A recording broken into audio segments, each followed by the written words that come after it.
बहरहाल बॉर्डर पर सैनिकों की आमने सामने की लड़ाई में पूरी तरह से मुंह की खाने के बाद अब चीन हिंदुस्तान के खिलाफ इनडायरेक्ट वॉर छेड़ रहा है। इस वॉर का नाम है स्पाई वॉर। खुफिया एजेंसियों को अंदेशा है कि चीन के करीब 1000 जासूस इस वक्त भारत के अलग अलग शहरों में मौजूद हैं।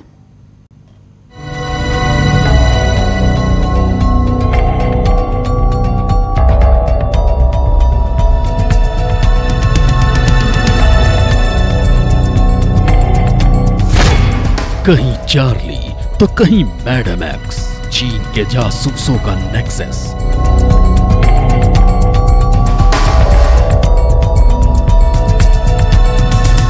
चाहे वो हनी ट्रैप के द्वारा या पैसे का लालच देकर हमारे देश के लोगों को बहका फुसलाकर ये सारी जासूसी करते हैं। कोई बिजनेसमैन, कोई जर्नलिस्ट, मिल गई रॉ को सीक्रेट लिस्ट।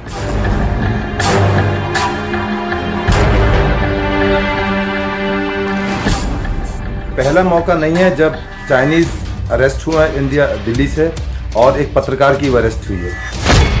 बॉर्डर पर जिनपिंग ने मुंह की खाई, 1000 स्पाई की टोली बनाई। इन पर नजर रखी जा रही है जो ऐसे सस्पेक्टेड आदमी है जो इस प्रकार की जासूसी कर सकते हैं।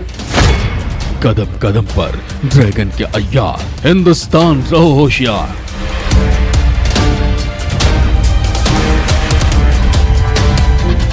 उनका नेटवर्क, उनकी इंटेलिजेंस एजेंसी बहुत डिस्क्रीट रूप से काम करती हैं, वहाँ के सिस्टम को खरीद लेती हैं और पैसे से, ताकत से।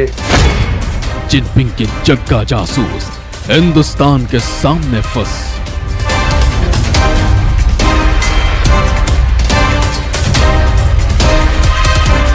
ये बहुत बड़ा एक नेटवर्क है चाइना का, टाइम टू टाइम सबके सामने आता रहा है, पूरी दुनिया के सामने चाइना एक्सपोज हो गया है। Hello hello Charlie, madam x speaking.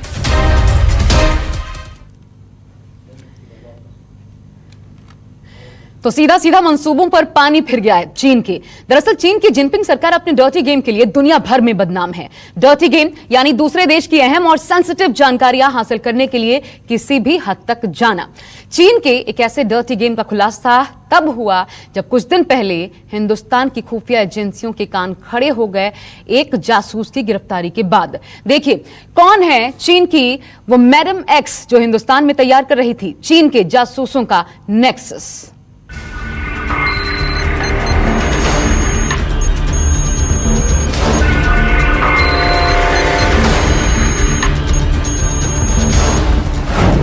King she, नागरिक चीन।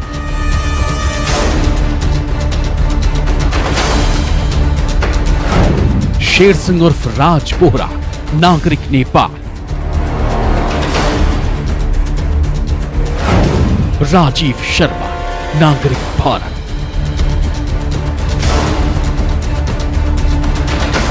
ये तीनों शातिर अय्यार भले 3-3 अलग मुल्कों से ताल्लुक रखते हैं, मगर इन तीनों का बॉस एक ही था, शी जिनपिंग। और इन तीनों का काम भी एक ही था, चीन के लिए हिंदुस्तान की जासूसी। हिंदुस्तान की जमीन में चीन के जासूसी नेटवर्क की जड़ें कितनी गहरे तक जम चुकी हैं, इसका अंदाजा इस बात से लगाया जा सकता है कि ये तीनों पिछले कई सालों से राजधानी दिल्ली में रहकर चीन के लिए जासूसी कर रहे थे।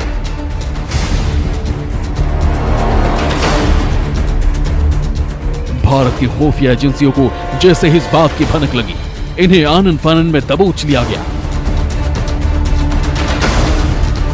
पहली बार चाइनीज इंटेलिजेंस ऑफिसर है माइकल, उसके टच में आए थे लिंक्डइन अकाउंट के थ्रू। उसने इनको ऑफर किया अपने यहाँ बुलाने के लिए। इनिशियल उसने ये बोला था कि वो एक मीडिया कंपनी है जो आपको जॉब ऑफर करती है, आप यहाँ पर आकर मिले। उस पूरी विजिट का जो पेमेंट था वो माइकल ने ही किया था। ये जब वहाँ पर गए तब इनको असली मुद्दा मालूम चला कि क्यों बुलाया गया है।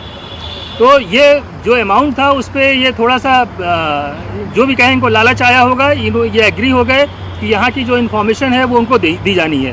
तो इस चक्कर में इनका 2016 ऑनवर्ड ये इन्होंने इन्फॉर्मेशन पास की है। चीन के शातिर जासूसों की ये टुकड़ी कभी पुलिस के हत्थे नहीं चढ़ती। अगर कुछ दिनों पहले भारतीय खुफिया एजेंसी ड्रैगन के उस जासूस तक नहीं पहुंच पाते जिसका नाम था लुओ सांग उर्फ चार्ली पे, लियाओ शेंग उर्फ चार्ली पेंग को गिरफ्तार कर भारतीय खुफिया एजेंसियों ने चाइना के जासूसी तंत्र की रीढ़ पर वार किया था। अब चार्ली पेंग से मिली जानकारी के आधार पर एजेंसियां भारत में फैले चीन के नेटवर्क को ध्वस्त करने में जुटी हुई हैं और हाल ही में जो दिल्ली में गिरफ्तारियां हुई थी वो भी इसी तंत्र का हिस्सा थी। आइए अब हम आपको बताते हैं कि चार्ली के बाद कैसे चीन के बाकी अय्यारों का भी पर्दाफाश हो गया। दरअसल पूछताछ के दौरान चार्ली पेंग ने खुफिया एजेंसी को बताया कि हिंदुस्तान में चीन के जासूसों का बाकायदा एक पूरा नेटवर्क काम कर रहा था। चार्ली से जानकारी के आधार पर खुफिया एजेंसी दिल्ली में रह रही किंग शी तक पहुंच गई। चीन के रहने वाले किंग शी नेपाल के रहने वाले एक और जासूस शेर सिंह के संपर्क में थी। ये दोनों एक फर्जी कंपनी की आड़ में दिल्ली में रह रहे थे। जांच के दौरान यह भी पता चला है कि ये दोनों एक पत्रकार राजीव शर्मा के संपर्क में थे। इस तरह ये तीनों का भंडाफोड़ हो गया। खुफिया एजेंसियों और पुलिस की जांच में यह भी पता चला है कि राजीव शर्मा ने कई खुफिया जानकारियां चीन को सौंपी थी, जिसके बदले में इसे मोटी पेमेंट भी मिल गई। शी करीब 7 साल पहले छात्र वीजा पर भारत आई थी। नर्सिंग की पढ़ाई पूरी करने के बाद शी शेर सिंह के साथ मिलकर फर्जी कंपनी चलाने लगी और इसी फर्जी कंपनी के सहारे चीन मोटी रकम भेजा करता था और इस रकम से कुछ हिस्सा राजीव को भी दिया जाता था। इंडियन आर्मी से जुड़ी हर एक खबर को मुहैया कराने के बाद हर एक खबर की कीमत 73,000 रुपए राजीव को मिला करता था। वक्त रहते इन तीनों जासूसों की तिकड़ी को भारत खुफिया एजेंसी ने तोड़ डाला और इसी के साथ हिंदुस्तान में चीन के जासूसों का नेटवर्क का भी पर्दाफाश हो गया।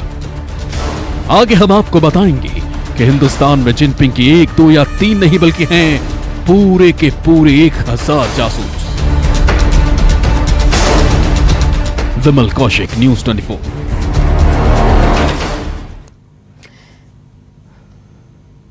तो दिल्ली में चीन के जासूसों के जिस नेटवर्क का खुलासा हुआ है उसकी सबसे पहली और सबसे अहम कड़ी का नाम है चार्ली पेंग। नमस्कार, मैं हूं मानक गुप्ता।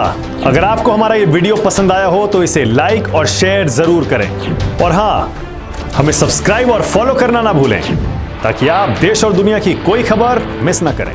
तो जुड़े रहिए हमारे साथ और देखते रहिए न्यूज़ 24।